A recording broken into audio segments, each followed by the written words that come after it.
Pinahinto ng Korte Suprema ang diskwalifikasyon ng dalawang party list groups sa katatapos lang na midterm elections. Ito ay ang Senior Citizens at ang Abang Lingkod Party List.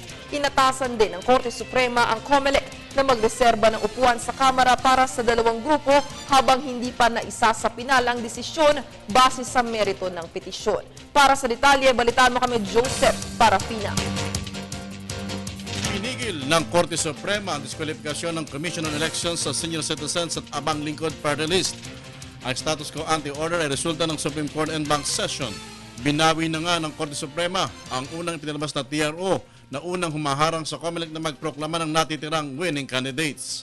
The COMELEC, its agents, representatives, and or persons acting in its place or stead are directed to refrain from implementing its resolutions disqualifying Senior Citizens Party List and Abang Lingkod Party List, both of which were promulgated on May 10, 2013, and to observe the status quo ante the issuance of these resolutions.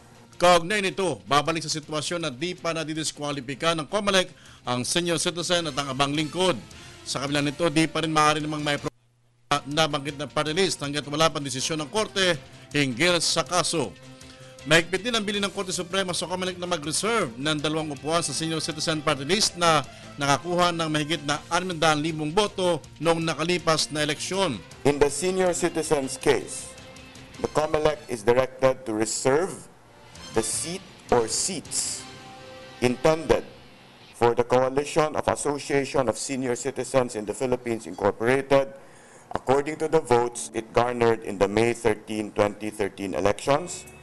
Any proclamation of Senior Citizens Party List Group is, however, held in abeyance until the petitions are decided by the court.